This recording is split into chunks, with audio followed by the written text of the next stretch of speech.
ಕಾಂಗ್ರೆಸ್ನ ಅತೃಪ್ತ ಶಾಸಕರಿಗೆ ಮಾರ್ಚ್ 12ರಂದು ಬುಲಾವ್ ಬಂದಿದ್ದು, ಖುದ್ದು ಆಗಮಿಸಿ ತಮ್ಮ ವಿರುದ್ಧದ ಪಕ್ಷಾಂತರ ಕಾಯ್ದೆ ಉಲ್ಲಂಘನೆ ಕುರಿತ ದೂರಿನ ವಿವರಣೆ ನೀಡುವಂತೆ ಸ್ಪೀಕರ್ ರಮೇಶ್ ಕುಮಾರ್ ತಿಳಿಸಿದ್ದಾರೆ.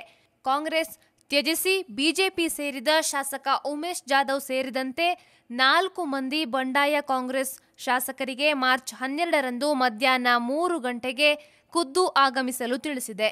ಹೀಗಾಗಿ ರಾಜೀನಾಮೆ ನೀಡಿ ಅರ್ಹತೆಯಿಂದ ಪಾರಾಗುವ ಉಮೇಶ್ ಜಾಧವ್ಗೆ ಭಯ ಆರಂಭವಾಗಿದೆ.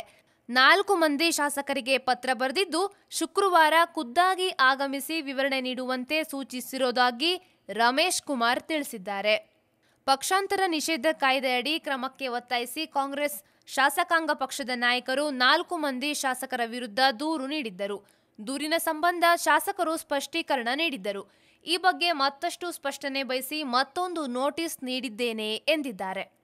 ಇತ್ತೀಚೆಗಷ್ಟೇ ಕಾಂಗ್ರೆಸ್ನ ಅತೃಪ್ತ ಶಾಸಕರಾದ Ramesh Jarkiholi, Mahesh Kumathalli, B Nagendra CM HD. ಕುಮಾರಸ್ವಾಮಿಯವರನ್ನ ಭೇಟಿಯಾಗಿದ್ದರು.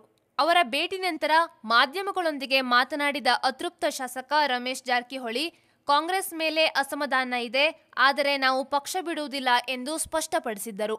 ರಾಜ್ಯ ಕಾಂಗ್ರೆಸ್ ಬಗ್ಗೆ ನಮಗೆ ಇರುವ ಅಸಮಾಧಾನವನ್ನ ಹೈಕಮಾಂಡ್ಗೆ ಹೇಳಿದ್ದೇವೆ, ಆದರೆ ಇಲ್ಲಿಂದ ನಮಗೆ ಇನ್ನೂ ಯಾವುದೇ ಪ್ರತಿಕ್ರಿಯೆ ದೊರೆತಿಲ್ಲ ಎಂದು.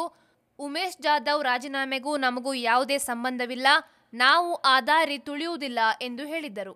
ಮತ್ತೊಬ್ಬ ಅತೃಪ್ತ ಶಾಸಕ ಬಿ ನಾಗೇಂದ್ರ ಮಾತನಾಡಿ, ನನ್ನ ಸಹೋದರ ವೆಂಕಟೇಶ್ ಪ್ರಸಾದ್ ಬಿಜೆಪಿ ಟಿಕೆಟ್ನಿಂದ ಸ್ಪರ್ಧೆ ಮಾಡುವ ಬಗ್ಗೆ ನನಗೆ ಮಾಹಿತಿ ಇಲ್ಲ, ಅವರ ನಿರ್ಧಾರ ಅವರದ್ದು, ಆದರೆ ನಾನು ಬಿಜೆಪಿಗೆ ಸೇರೋದಿಲ್ಲ ಎಂದು ಸ್ಪಷ್ಟಪಡಿಸಿದ್ದರು.